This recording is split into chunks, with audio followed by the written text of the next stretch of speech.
Well, we want to turn a little bit to politics. We mentioned Nikki Haley at the top of the show. Take a look at her victory speech from last night. Some interesting tidbits here. Take a look.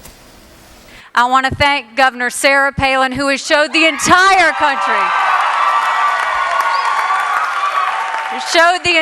country what it means to use the power of your voice, and she gave us that boost we needed when we needed it. I want to thank Governor Mark Sanford. I don't know. When was the last time we heard somebody thank Mark Sanford for anything? Oh, the Appalachian Trail is thanking for tourism business, I suppose. So Sarah Palin obviously was critical there. I don't know how critical Mark Sanford was, but Nikki Haley it just seems like she's on a glide path right now to discussions in those hallowed circles of presidential politics. Everyone says, okay, she'll be talked about in 2012 and beyond. She did put together an impressive campaign, and it overcame a lot of the skepticism about her. And she is indeed a new star in the Republican Party. However, assuming she gets elected governor, it's worth reminding people that, Mark Sanford had a pretty tough time as governor of South Carolina, even with a Republican legislature. The governor in South Carolina is a very weak governor, has very little power as it's structured under the Constitution. And even if you have the legislature being part of your own party, you can find yourself in a difficult spot when it comes to governing. Well, George W. Bush founded a weak governor that they had Not in Texas. It can work out, right? Well, interestingly enough, though, the party that was in control was the Democrats. Mm-hmm. I mean, there were opportunities for triangulation there. When you're coming in as a real staunch conservative, the way she is, and you have a legislature that won't go as far as you will. That was where Mark Sanford had his problems. A couple of other tidbits out of yesterday, and John mentioned this, the growing potential for a Tea Party caucus. This is a bit surprising in Utah. I mean, it's obviously Bennett lost because he wasn't enough of a Tea Party or wasn't conservative enough, but we're talking about... Robert Bennett wasn't conservative Exactly. We're talking about the potential, though. This could be a sizable block of Republicans that we're talking about next fall. It seems like that'll make a much different Senate for both parties, really. Yeah, I mean, we will assume they are caucusing with the Republicans, but I mean, their voices will be every bit as loud as the very small moderate caucus of Republicans. So it will, I think, pull the whole place to the right, and these will be people who are coming to the Senate basically having run on no regard for sort of the, august traditions of the place. Right. I mean, have we found out whether or not Rand Paul is going to vote for McConnell for leader? I don't think have we gotten an answer on that one? I also want to ask you, we can't end the show without one more discussion about Joe Barton.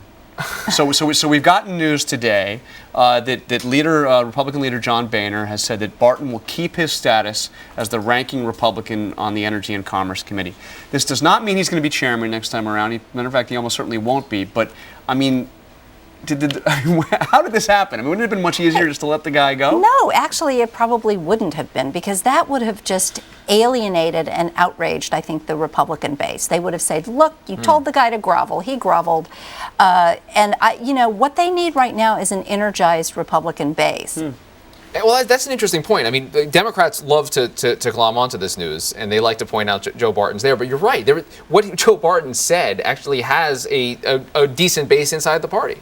And just in terms of the politics of it, he was giving voice to something. And it's not like if they were to get rid of him, Democrats would let this drop. Right. So I think that they were sort of looking at cutting their losses. One other South Carolina race, Tim Scott, a African American Republican. We haven't had any of those in Congress since 2002. Beats Strom Thurmond's son in like one of these weird, you can't make this stuff up type of races. He may be it, but the idea of GOP diversity, it's been a holy grail for Michael Steele and many others over the last couple of years. They've got him and Nikki Haley at the very least, maybe, like you said, a different type of candidate. More women, I mean, a lot more. Certainly, we can double the size of the Republican GOP, woman caucus in the Senate easily. Well, and there is just the history of an African American beating Strom Thurmond's son in a Republican primary in South Carolina. He will go to Congress, assuming he does, with a lot of clout just by virtue of who he is and what he's done. That's right, and even if he's by himself, this is someone that has something of a celebrity following. off the bat.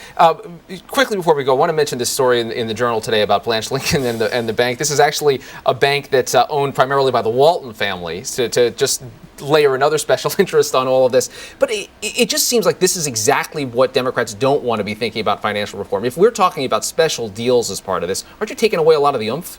You know what? Oddly enough, Blanche Lincoln was one of the few people who wasn't cutting these special deals on health care. She was one of the last votes, and she didn't come away with a Cornhusker kickback. So she might have decided she made a mistake back then. Yeah, it's time to. And how is it going to play in Arkansas? I mean, Right, but it's not going to hurt her in Arkansas. I suppose not. I mean, she's fighting for her political life still, even though she got by in the primary, surprised a lot of people. Karen Tumulty from the Washington Post, Post Politics, thank you for your flexibility and for the breadth of your knowledge I mean, today. really pretty incredible. I mean, it's just, It's the best. just downright It's the impressive. best. Again, our apologies to Senator Sessions, and we'll hope to get him back on again very soon. That does it for this edition of Top Line.